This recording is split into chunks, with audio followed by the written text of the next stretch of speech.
Sunod na issue, ayon sa Quadcom ng Kamara, may sapat na basihan para kasuhan si dating Pangulong Duterte dahil crimes against humanity sa kanyang drug war. Sabi ng kanyang mga kaalyado, politically motivated ang rekomendasyon ng Quadcom. Ang tanong ng bayan, dapat bang sampahan ng kaso si dating Pangulong Duterte o hindi? Para sa lahat ng mga kandidato, itaas na po ninyo ang inyong mga boto, yes or no.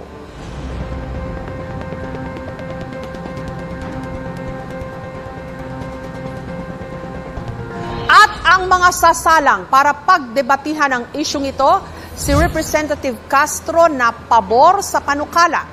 Conditional naman ang tugon ni Senator De La Rosa. Alright, Reaction TV Base, nagbabalik po. Reaction. Napakaganda po ng pag-uusapan natin ngayong mga ka-reaction ha. Mantagin ninyo, Franz Castro at Senator Bato de la Rosa, nagkaharap na po ha. Isang general at isang convicted. Kaya naman mga ka-reaction, marami po ang nagtatanong kung bakit itong katulad po ni Franz Castro ay patuloy pa rin namamayagpag sa politika sa Pilipinas. At hindi lang po sa lokal ha, nasyonal. Pero bago po natin ituloy ang ating napakaganda reaction video, huwag po ninyong kalimutan mag-subscribe, like at i-share ang ating video. Nakikita po ninyo ang ating silver play button. Tayo lamang po ang kaisa-isang YouTuber sa buong Pilipinas na ipinasulat ang pangalan ng isang Pangulo. Ayan po, Reaction TVPS. Thank you, President Mayor Duterte. At mapapasakamay po ng ating Pangulong Duterte yan. Ngayon, bago po ang Mayo, pupunta po tayo ng Davao at ibibigay po natin ng personal sa kanya yan. Kaya kung hindi ka pa nakakapag-subscribe, ay baka maubusan ka ng slot. Mag-subscribe ka na, i-like at i-share. I-share ang ating video, i-share ang ating video. Diba? Ano po yun? Komposisyon ko pa yun ha. Hindi pwedeng yun, copycat yun. O ito na po, tuloy na natin ang napakagandang reaction video natin. Dapat lang kasuhan si dating Presidente Duterte at long overdue na ito. Pati yung mga kasapakat niya at nag-utos no, sa pagpatay sa war on drugs. Libo-libo ang pinapatay ni Duterte pero wala pang napapanagot. Kaya kailangan talaga ng hustisya ng ating ng ating mga mamamayan. Sinasabi natin dito na dapat ay yung kaso na ito ay matagal na, pati na rin siguro. Senator De La Rosa. Galing ano? Naputol lamang po yung mic. Pati na rin siguro si Bato de la Rosa. Long overdue na daw po. Okay. Madam Convicted, alam mo ba na 3 taon nang nasa civilian life si Pangulong Duterte? Bakit walang nakakapagsampa? Bakit walang umuusad na kaso? Eh baka walang kaso, di ba? Eh baka walang matibay na ebidensya. Baka talagang inis lang kayo sa kanya dahil nung panahon niya, yung mga kakosa mo dyan sa bundok ay halos maubos na. O pakinggan po natin ngayon si General Bato de la Rosa. Ang sagot ko dyan is conditional, no? Hybrid. Pwedeng yes, pwedeng no. Yes in the sense na nobody is above the law. Kapag mayroon siyang nagawang kasalanan, kasuhan natin. Pero kung wala naman siyang nagawang kasalanan, huwag mo siyang kasuhan base doon sa kaso ng ibang tao. Because guilt is personal. Huwag po nating ipaangkin kay Pangulong Duterte yung kasalanan ni Ninja Cops. Kaya po, after 3 years na tapusan sa pag-ulo, walang kaso. Meron ho naman kayo ngayong 15 seconds para mag-react po kay Senator De La Rosa. Di ba narinig po ninyo, after 3 years, walang kaso. Bakit? Ang tanong, ang kaya bang gawin ng mga makakaliwa na to at mga kalaban ng Pangulong Duterte ay magnangawala sa harapan ng kamera? Magsulat kayo, magdemanda kayo sa Supreme Court, sa Regional Trial Court. Di ba? Ba't hindi nyo makasuhan? So, mismong siya, si President Duterte, ay umamin na pumatay siya ng tao. Mismo nga Pangulong Duterte daw umamin pumatay siya ng tao. Meron bang kriminal na ganon? Di ba usually sa mga kriminal, bago sila aamin talagang kukuryentiin mo.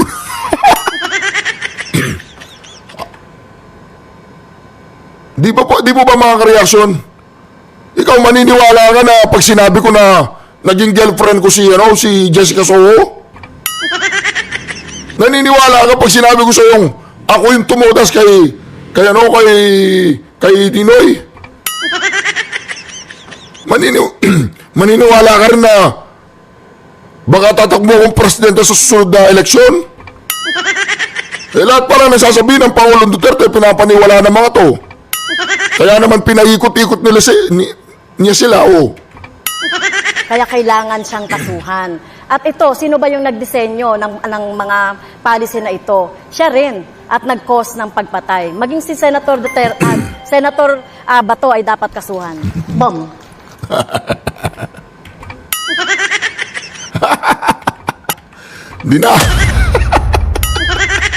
Dinamay pa niya si Senator Bato.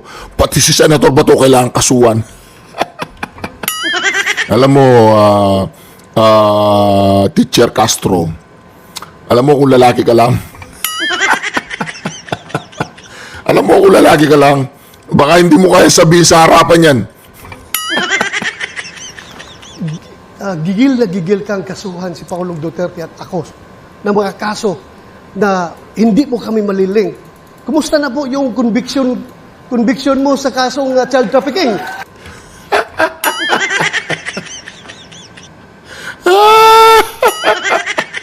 Hoy, kumusta daw yung conviction mo sa kasong child trafficking?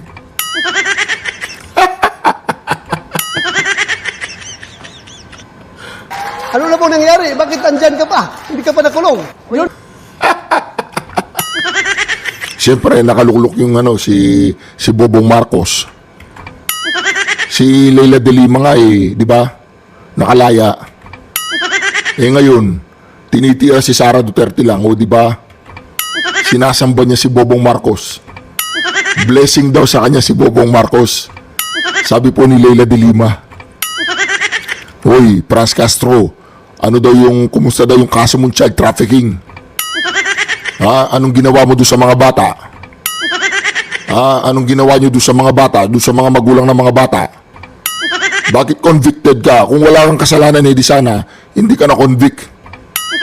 Malinaw pa sa malinaw na talagang ikaw ay child trafficker. Na talagang ikaw ay convicted criminal. Nagtuturo ka na nagtuturo. Ngayon pala yung puwing mo sa mata napakalaki. Kailangan ikulong na to Tawagin mo nga yung mga security guard natin dyan. Tawagin mo. Pa-aresto mo si Franz Castro. Ikulong nyo siya doon sa kulungan ng mga manok.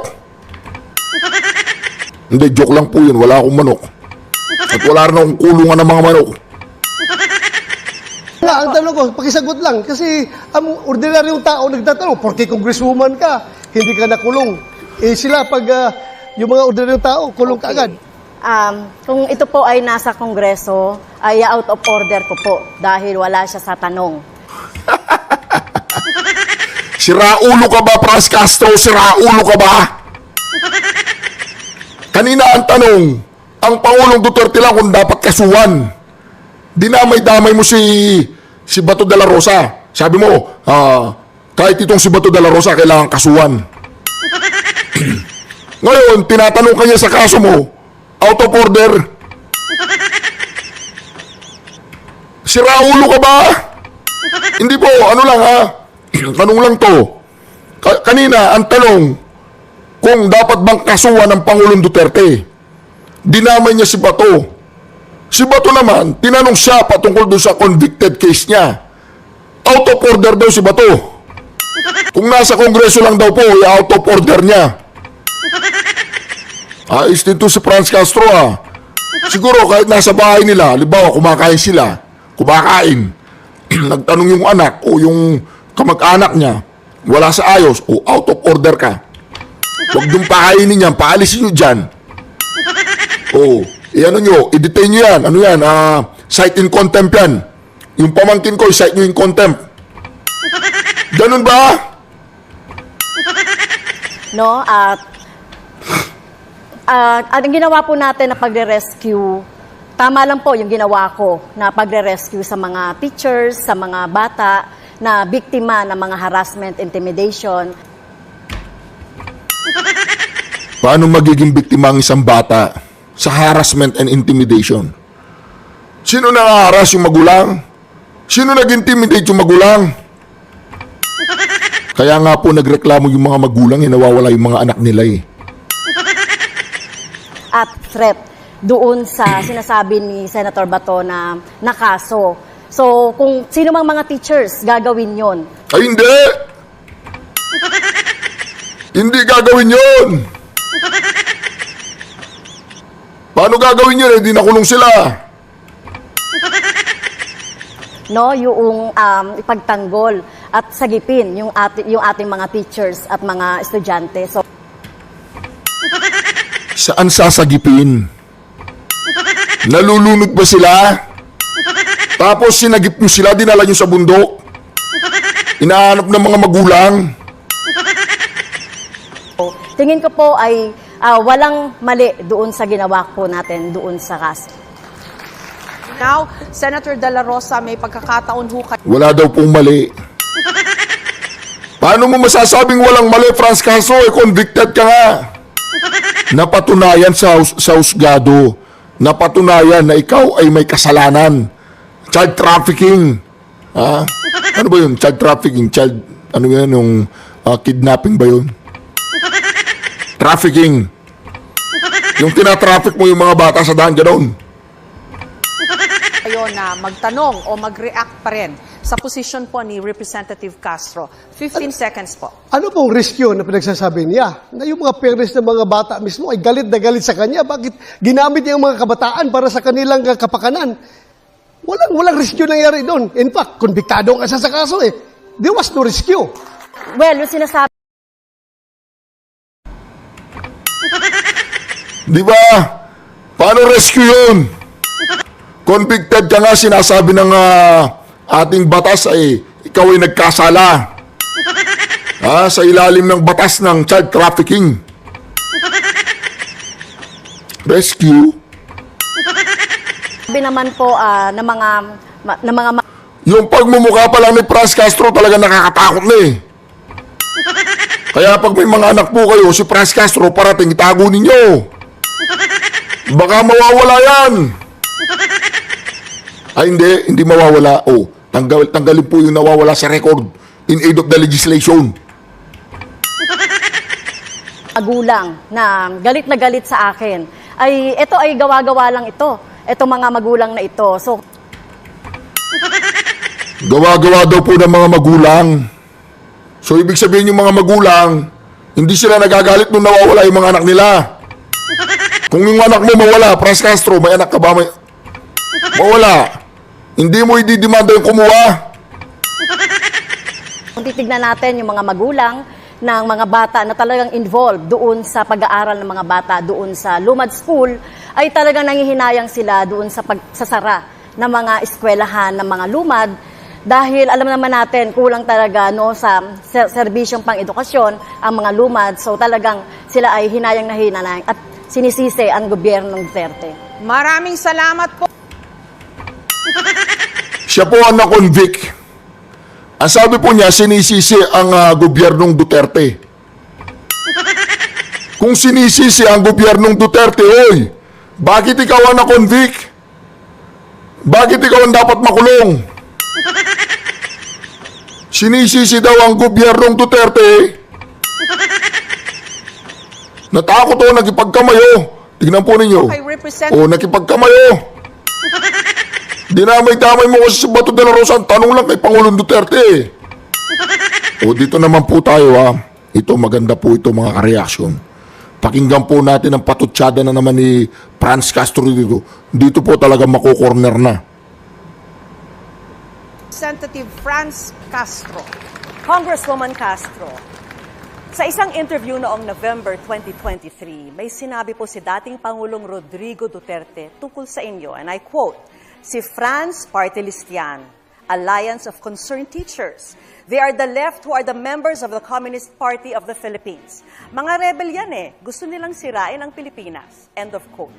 Sa mga nagdaang taon, maging ang AFP ay nagsabing kasama kayo sa tinatawag na Active Reds.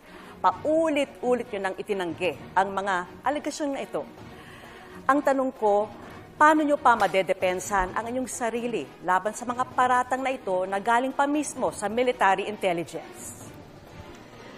Ako, inaamin ko, no, mula nung estudyante ako, ay aktivista rin ako. Oo, umamin na! Umamin na! Damputin na to, damputin na, umamin na! Umamin na eh. Tuloy. Tulad ni Congressman Teddy Casino, pinaglalaban natin ang tunay na pagbabago sa edukasyon, sa sistema ng edukasyon at sa sistema ng ating ng ating pamahalaan. Kaya yung sinasabing left ay inaamin ko 'yan. Pero hindi as member ng CPP, NPA or whatever. Niloloko po tayo ng babaeng to eh. Oy, Franz Castro, kapag ikaw ay makakaliwa, yung prinsipyo ng mga makakaliwang grupo na may armas, pareho. Kaya nga makakaliwa kayo eh. Isa lang ang prinsipyo yung pinaglalaban ninyo. Yung pantay-pantay. Yung tinatawag ninyong pantay-pantay komunista. Di ba? O ngayon, sinasabi mo hindi ka nila kasama. Pero yung paniniwala mo katulad nung kanila. Ano yun? Anong tawag doon? Di ba meron tayong kasabihan? Birds with the same pakpak together, di ba? Oh. Di ba nagpapakpak together din kayo? Ano sinasabi mo dyan na hindi ka miyembro ng mga nagtatago dyan? Ibig sabihin, kayo ang legal front. Aminin mo na. Maraming pondo dyan sa Kongreso. So parati na lang yan, na kung ikaw ay nagsasalita ng against sa posisyon ng gobyerno, ay tinuturing kang red o tinuturing kang kaliwa.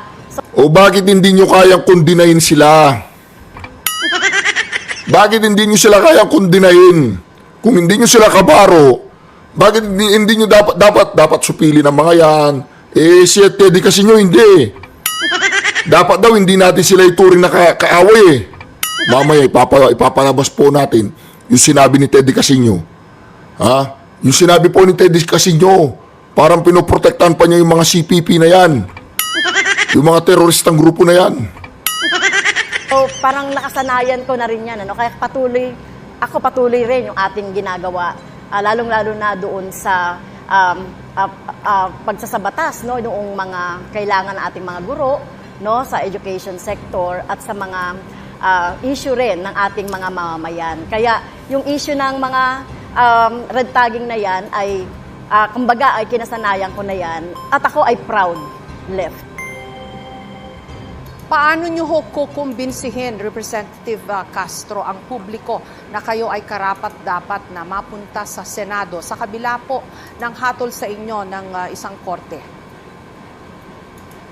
Well, nakikita naman po yung track record. Convicted ka nga. Ngayon, halimbawa, yung conviction mo, nandiyan na si Sara Duterte, ay siguradong kulong ka. Kaya nga galit na galit po ang mga yan. Takot na takot ang mga yan na makabalik si Sara Duterte sa kanyang sa Malacanang, makarating na Malacanang si Sara Duterte.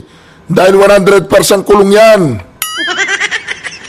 Ni Teacher Franz Castro sa Kongreso, nakita natin doon yung ating paglaban sa korupsyon, paglaban po natin doon sa maling paggamit ng confidential funds.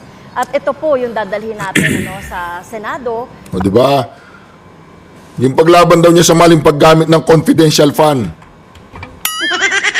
Paano mo nalaman na mali ang paggamit ng confidential fund? Palagay ko hindi mali yung paggamit ni BP Sara.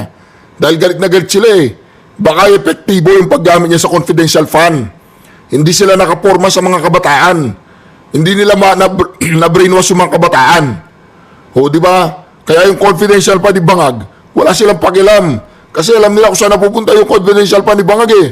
Pero yung confidential fund po ni VP Sara Duterte, ayan oh. Para labanan din po yung maling paggamit o yung korupsyon sa gobyerno at syempre yung aking track record bilang kongresista. So yun po yung aking ipagmamalaki sa Senado. Maraming salamat, Representative Castro at kay Vicky Morales. Ano kaya sinasabi niyang track record mga ka-reaction ha? Eh wala naman silang ginawa kundi pabagsakin ang Ray Meng. Di ba? Ano nga sila mga komunista Ang susunod pong sasalang si Senator Bato de la Rosa. Yun. Senator Bato, may mga source na nagsabing nag-request ang International Criminal Court o ICC na makausap ang 5 opisyal ng Pilipinas, kabilang kayo, na tumayong Chief of Police nung ipatupad ang drug war. Dapat yata ang pangalan ni Senator Bato de la Rosa hindi na Bato dapat Ice. Ice, baby. ICC, ICC. Pag nakikita siya, parang ICC ang kaagad na tanong Ang rekomendasyon naman ng Quadcom ng Kamara, kasuhan kayo at 7 iba pa ng crimes against humanity kaugnay pa rin ng giyera kontra droga. Ang tanong ko po, ano po ang inyong reaksyon sa mga natuklasan umano ng Quadcom at sa rekomendasyon na kasuhan po kayo?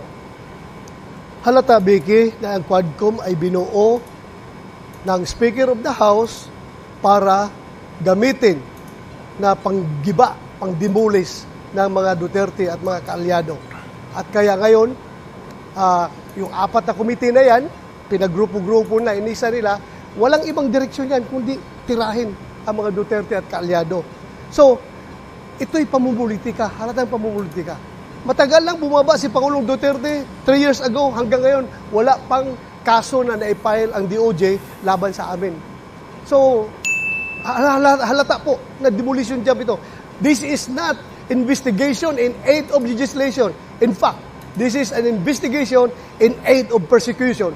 Investigation in aid of demolition. Sinabi po na sakaling ipaaresto kayo ng ICC ay dudulog po kayo sa Korte Suprema. Correct. Susunod pa po kayo kahit na pabor o kontra ang maging desisyon? Kung magiging pabor o kontra, whatever, basta ang nagbigay ng desisyon ay ating korte, hindi korte ng banyaga. Kung desisyonan ng korte ang aming kaso laban sa akin, susunod po ako. Pero Senator Bato, yung pong ICC ay marami na hong naimbestigahan yan throughout history na mga kaso ng war crimes, genocide. Kayo ho, namuno po kayo ng PNP natin. Kayo po ang at one point the primary or the top enforcer of the law sa ating bansa. Hindi ho ba ang pagpresenta ninyo ng inyong posisyon sa ICC naaayon lang dapat dun sa inyong dating tungkulin na to enforce the law? Parang No. may kontra ho doon No. Bakit? Because ICC has no jurisdiction over the Philippines. Nasabihan po si Jessica Soho, isang matalinong journalist. Pero nakikita po natin dito, hindi niya talaga nakukuha Hindi niya po nakukuha yung sinasabi po nilang hindi naman miyembro ng ICC. Hindi tayo miyembro. Pagod na nga ang ICC sa Pilipinas. Ayaw na niya marinig yan. 7 beses nang binasura ng ICC yung ating apila, ng gobyernong Bobong Marcos na to.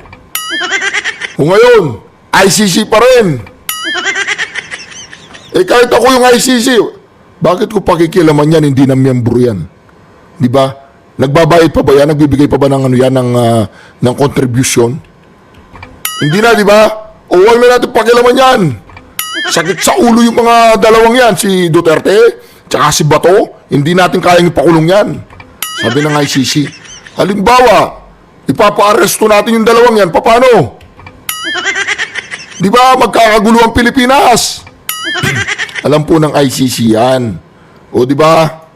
Very clear. Article 127 ng Rome Statute.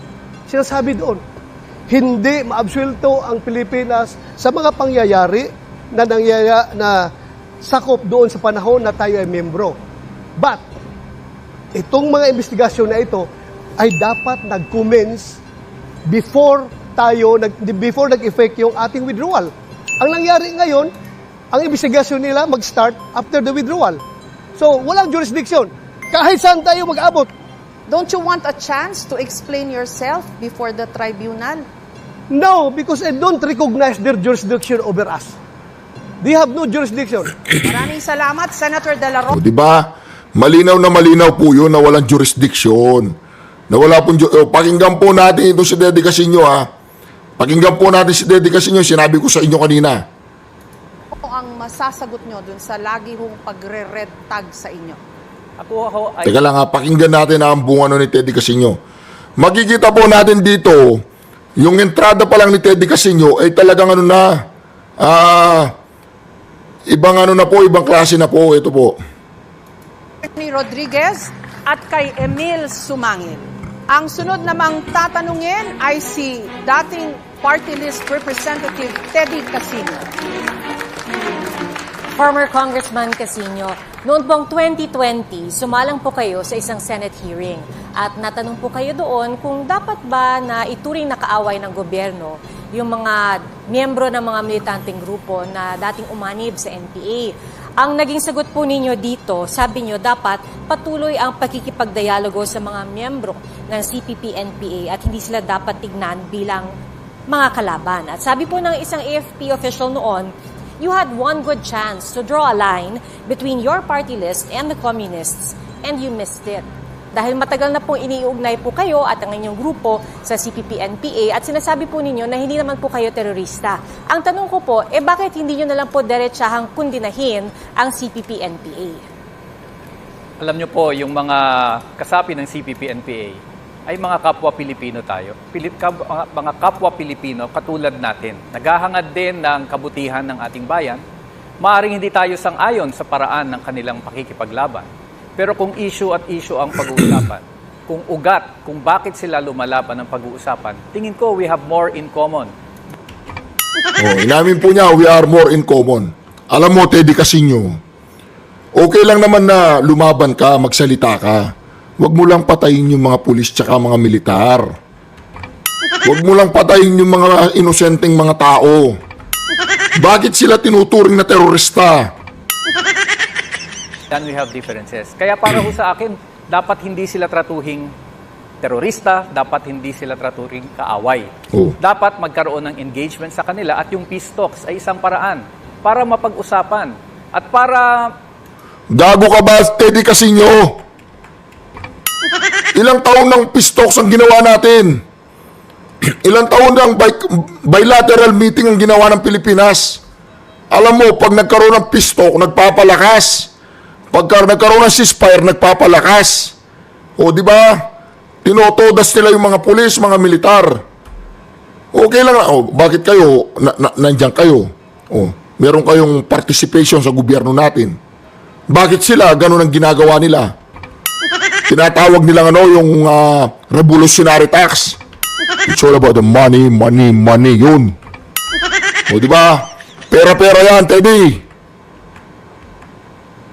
hanapan ng paraan para paano magtutulungan para harapin yung usapin ng kahirapan, yung underdevelopment, yung kawalan ng hustisya, yung systematic kong human rights violation. O yan, yung mga magulang ng mga to. yung mga magulang ng mga yan, tingnan nyo, tumatangu-tangu na, gumaganyan-ganyan na. Maya-maya, hanapin nyo yung mga yan, wala na. Binabanatan na sila ng mga commander. Siyempre, mga commander doon sa bundok, tigang na yun. Ingatan po ninyo yung mga anak ninyo. Yung pagpapaunlad ng ating ekonomiya, pagbibigay ng lupa sa ating mga magsasaka, yan din naman ang pinaglalaban nila. Bakit